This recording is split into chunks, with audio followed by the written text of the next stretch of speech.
To not embrace change is to fall in love with irrelevance. I believe that the real work of our lives is to connect more deeply with ourselves and those around us, such that we might learn from each other and go through these multiple changes that we might become better people in future.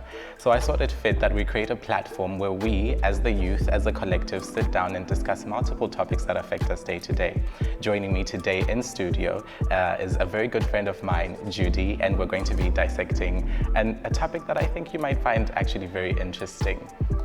But before that, do join me every week in conversation with Harvey, and I hope that in the topics that we discuss, these are topics that mean so much to you as they do to me, and we grow together and we learn from each other. And do let me know, comment sections, whatever platform there is available to share your own inputs in the topics that we're discussing, please do make that avail. So hi Judy. Hi Harvey. Thank you for joining me today, Thanks for having me. Wow, we're here. Wonderful. It's been a long time coming. Yes. It really has. I think, this has been a dream of mine for a very long time. And so the fact that we're actually on set today discussing things and it's happening. Yeah. So the first topic that we're going to dissect is interracial dating. Yes. Now, I remember texting you, some time back being like, okay, so what topics are you comfortable with? Yeah. And then you came back to me and you said, oh, here's a topic that, I feel very passionate about because you also do interracial dating. Yes, that's right. Now, as you know, I'm in an interracial relationship myself. So I'm going to ask you, why this topic? Why did you pick it? Can we dive further into that? Yes, so recently I've been dating a lot of different people from different backgrounds. Not a lot, but just enough. Just enough. Yeah. And it's come to that point where I've started evaluating my personal relationships and how it aligns with the guys that I've been interested in. Okay. And coming from how they come from different backgrounds and how our virtues, culture align. And at this point, sometimes I think why it doesn't work for me with some of the guys I've dated. And I always try to imagine the situation, whether it was a good or a bad thing, like what were the good points, what were the bad points. So in case I do, want to move into the next dating scene with the next guy, I'm prepared and I understand where things didn't work before and where things could get better with the next person. So we live in Dublin. Dublin is, for the most part, a very multicultural space. It's almost a metropolitan on this part of the world. So we do have different cultures, different people living here, Brazilian people, Italian people, Mexican people. And just to relate to your point, I think I've had my share of also dating multiple, people from, different backgrounds.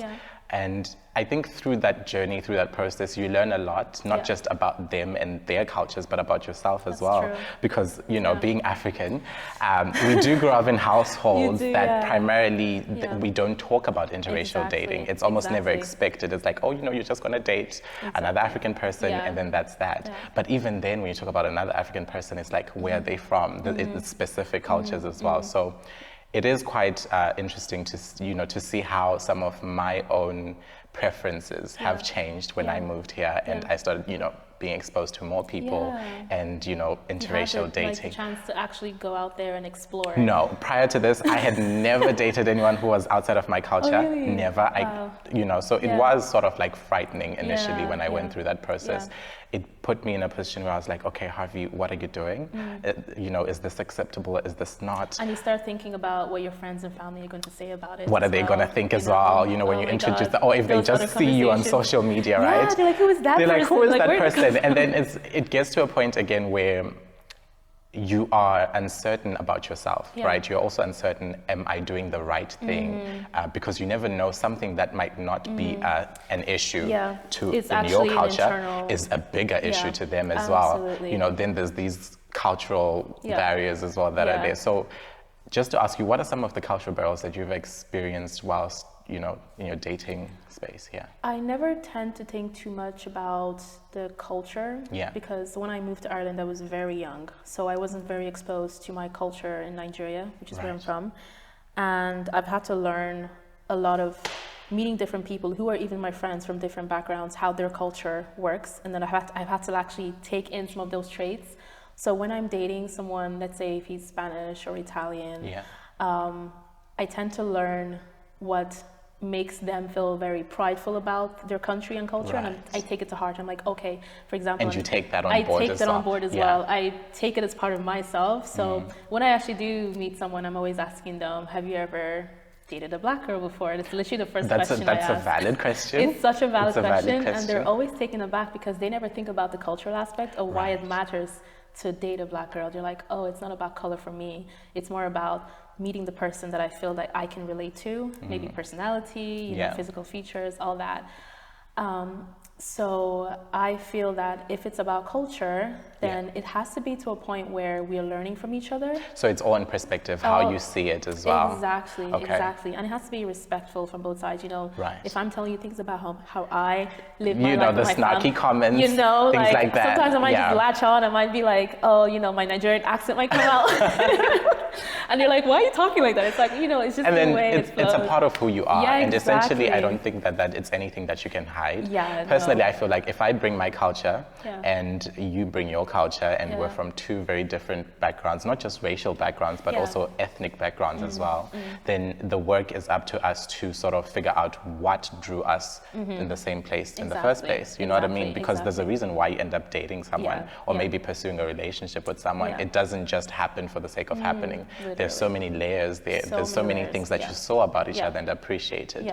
The cultural barriers, unfortunately, do come in at some point. You know, there's something that is perhaps important to you in your culture that this person might not understand and perhaps sometimes not even agree with, you know, because I know that in my case, there are things in my culture that we do that I know someone who comes from this part of the world is going to be like, why do you do that? You know what I mean? And if you take it the wrong way, I think you can end up feeling like, okay, this person is questioning who I am entirely because this is a part of you. You can't hide this. You can't hide it. It's going to just come up at some point as well. It does. You know. So what are some of the things that you've learned from interracial dating and, you know, dating people from all these different backgrounds? I've definitely learned not to have a savior complex.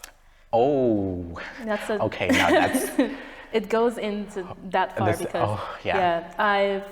Like, to start off, why I actually went into interracial dating, my first boyfriend, he was black, he was Angolan. And I was hurt by the end of the whole relationship, and I found it very difficult to see black men in a different way. In a different light, because of what he did. And then my father also played a role into, like, having a broken relationship. With him as well. So there were some things where I felt like there was some kind of internal, like, hatred, but it wasn't hatred towards black men in general. It was just how I perceived how they would treat me. It was familiar. Familiar, exactly. So I decided to, like, you know, explore and just go outside of my comfort zone. And it has come to that point where it's exciting to kind of see how that the person who doesn't come from your culture or looks exactly like you, how they would try to treat you, even though you're a person of a different color or background or wherever you come from. And it's made it a lot easier now for me to understand that if I'm looking for someone, I shouldn't try to look for someone to replace whatever feelings I have of, like, sadness or hatred, or trying to see them as my savior in a way, like my rescuer, just because they're from a whole different culture. I think I entirely, because we've had this conversation even outside of the show, where we were discussing some of the things that have happened with men in our lives in general, and I think it, like you said, it does shape how you view someone, and it is unfortunate that there's a racial aspect to it as well, because then you just associate this group of people with a certain level of pain in your own personal life.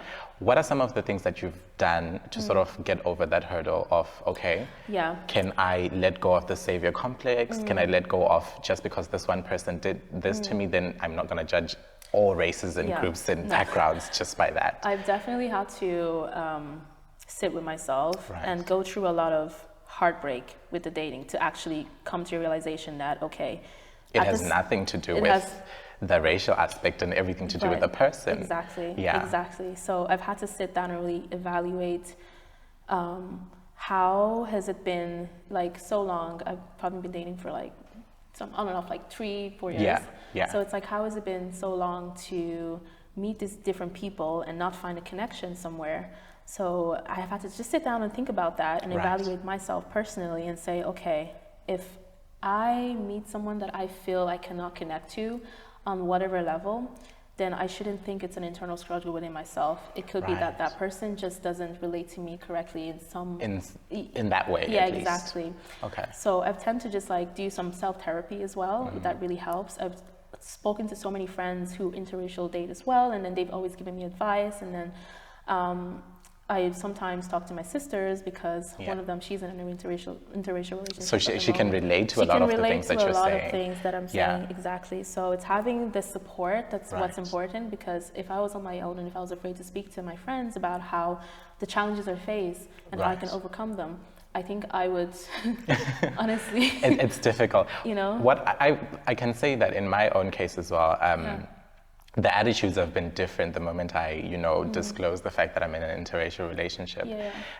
Especially if you're talking about the LGBTQI space, there's a whole dynamic there where people say, okay, the LGBT space is very whitewashed, and if you are black and successful, you should pick your own and not pick white, because then, all these people have this different attitude towards me because I am in an interracial relationship.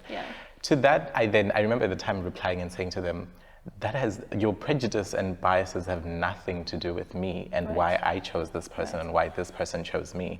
And it was very difficult initially because the attitudes were very othering, to be like, oh, now you belong on that side. It was just like, there's no side. There's no side. Because ultimately we're people, and we do, if you're going to confine, I understand people having preferences, but if you're going to confine those preferences to just that one dynamic of people, then it limits your options and choices, because you might settle for less than you deserve. Exactly. You know what I mean? And you just close the door when it should have been to open all the time, great potential at that, So I think even with my current partner, the way I am viewed, the way I am respected and treated, and the way our relationship works, I sometimes forget that there's a racial aspect to it, to be honest.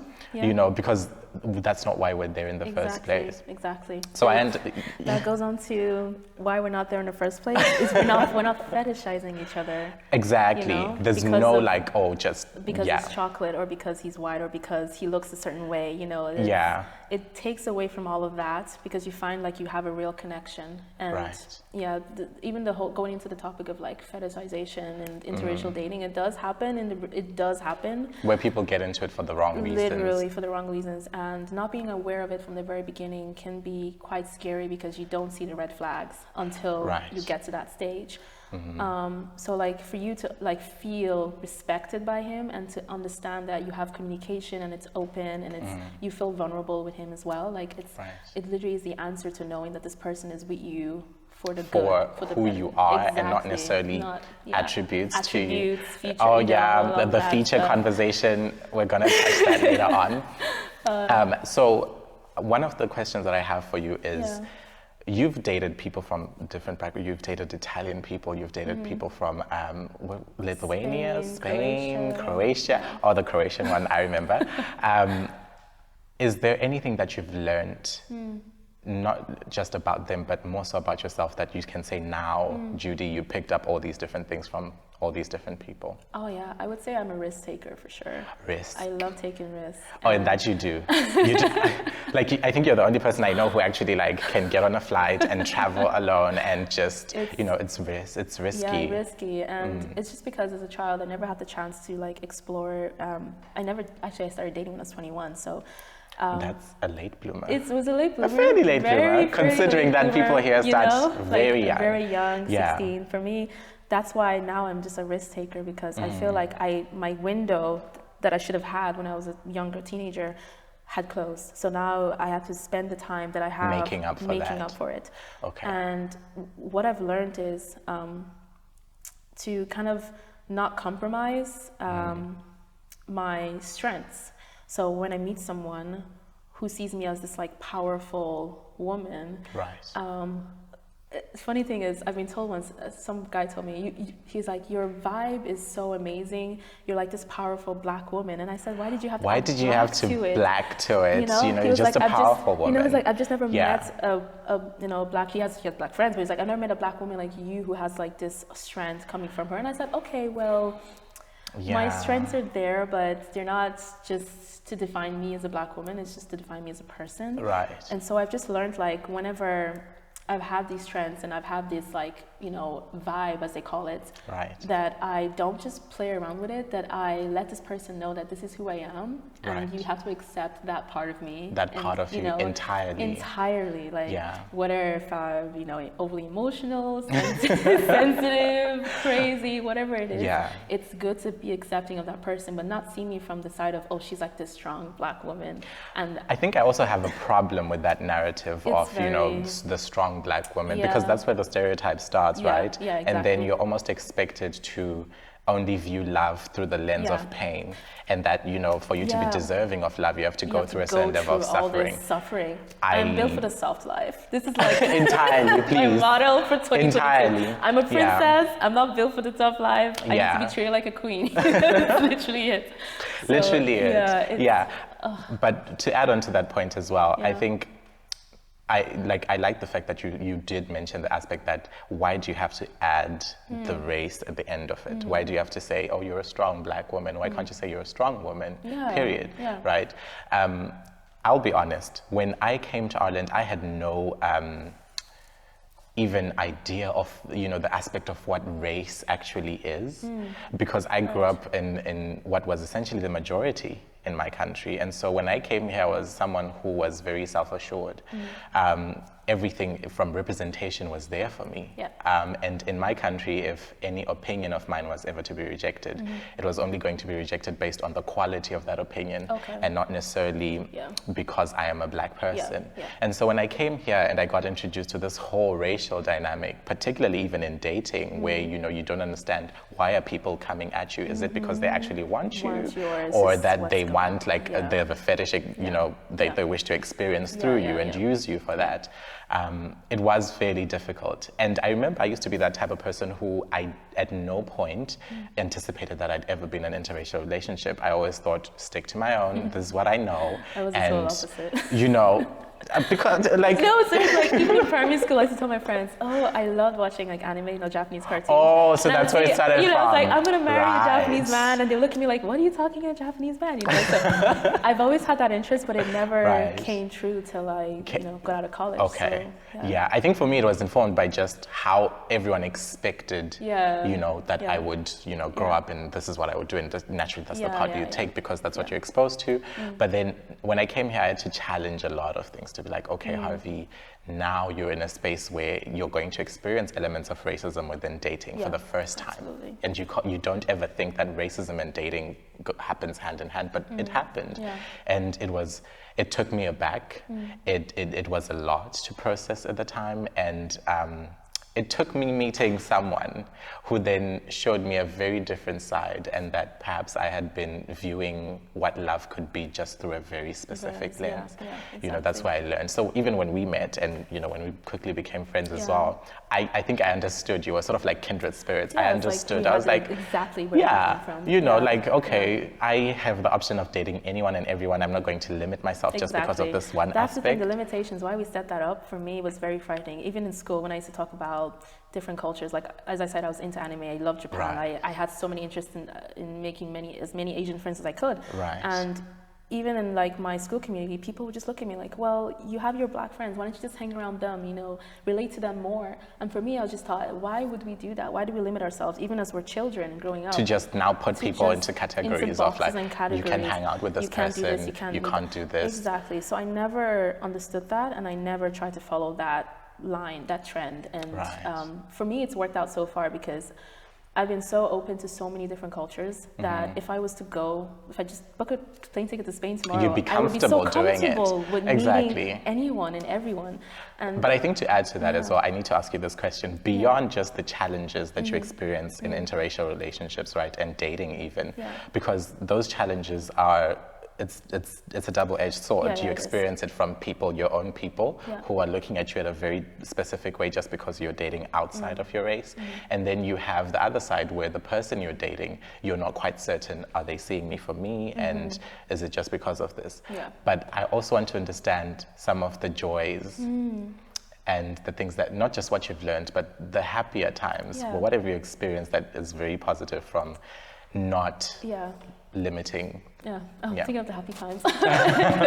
And I would say that the happy times are definitely there, as well as the challenges.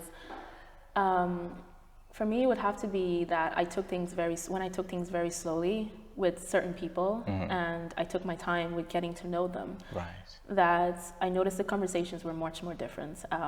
I got to relate to them in a lot more like emotionally connection, and it really made me feel that I could be vulnerable with them. For me, vulnerability is so important and also so very sacred, that if I get to that point with someone that I like, that I could literally, we can do anything together. I can wake up one morning and say, hey, I'm not feeling good. Do you think you can come over? We can have a coffee. And if they agree, then it's, for me, it's like, it's a joyful moment.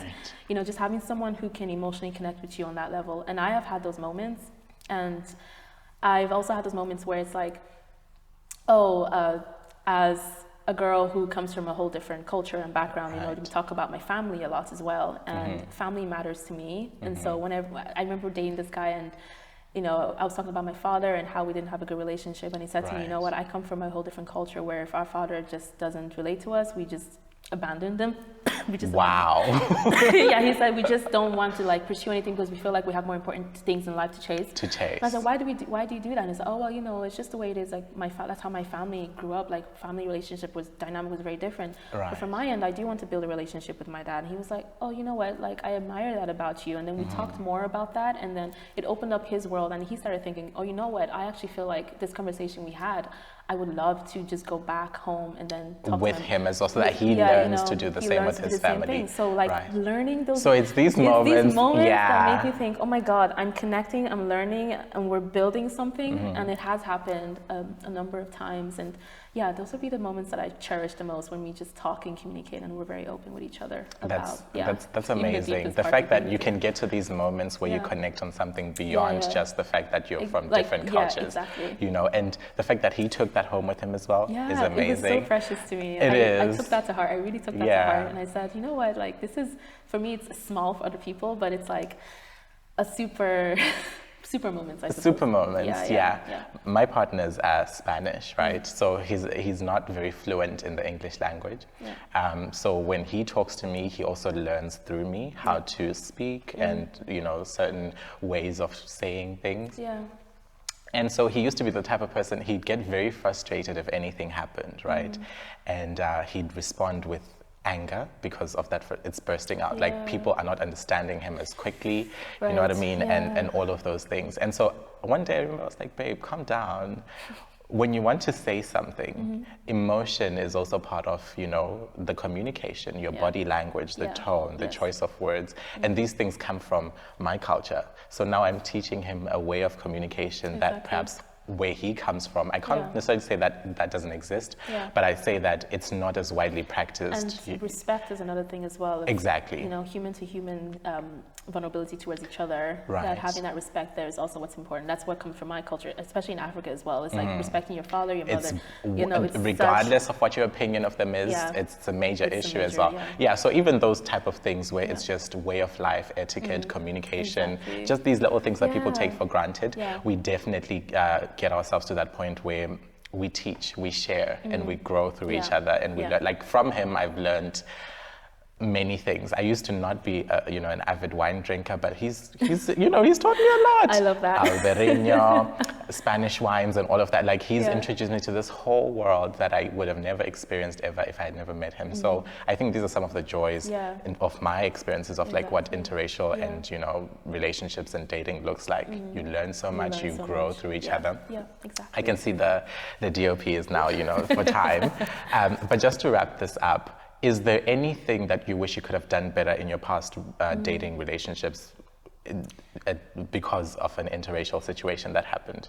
I say to do better, it's take things slowly. Right. Much slowly. And why do you say that? I think for now, dating for me is more about emotional connection. Oh, at the time, the connection was never there. It was never there. So even though we relate well on many levels, I think when you were meeting someone who's from a whole different background than you, there's so much you need to learn about each other. So much coming from different worlds. There's a lot you need to learn about each other.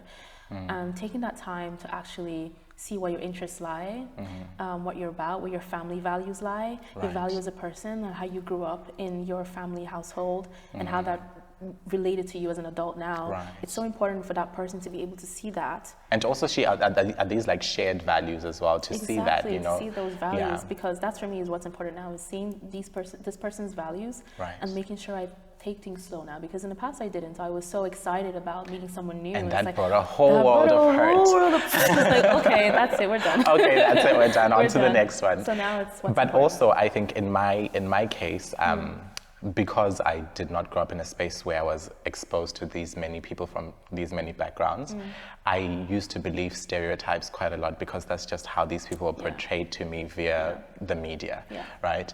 But when I started dating people from these different backgrounds and learning that actually they're not what I thought. Wait, actually, I like this. This is better. Actually, okay, I'm learning. Okay. Do you know what the media says? I think it has helped me in terms, not just in the dating context, but it has helped me view, I think, all of my friends very differently. It's important. You know, because I also have friends from different backgrounds, which is just as important. So I think that's where the real work is. Exactly. Someone said to me that in a relationship, your traumas show up the most, or in a dating situation, your insecurities show up the most. And so if you don't cater to them first before you try and pursue anything with anyone, they're going to show. Now, exactly, to add on to that, then you add all these stereotypes and racial issues and all these different dynamics. A whole bomb waiting to explode. Exactly. So it had to take a lot of healing on my part, and I think on my partner's part as well, where we had to come together and decide, okay, we're together, not because of what society thinks we should be, but because we chose this and we want this. It's beautiful. Yeah.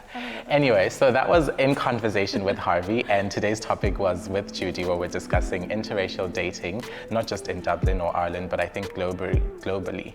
As the 20-somethings, you know, it can be a challenge because society views you through just one lens. So to overcome that lens, to cross the barriers, to challenge the norms, and to say, you know what, no, I am not just going to stick to this one group of people. What if my soulmate is from Croatia? What if my soulmate is from America, or even, you know, Argentina? You just never know. So that was In Conversation with Harvey on interracial dating. See you guys on the next one. Bye.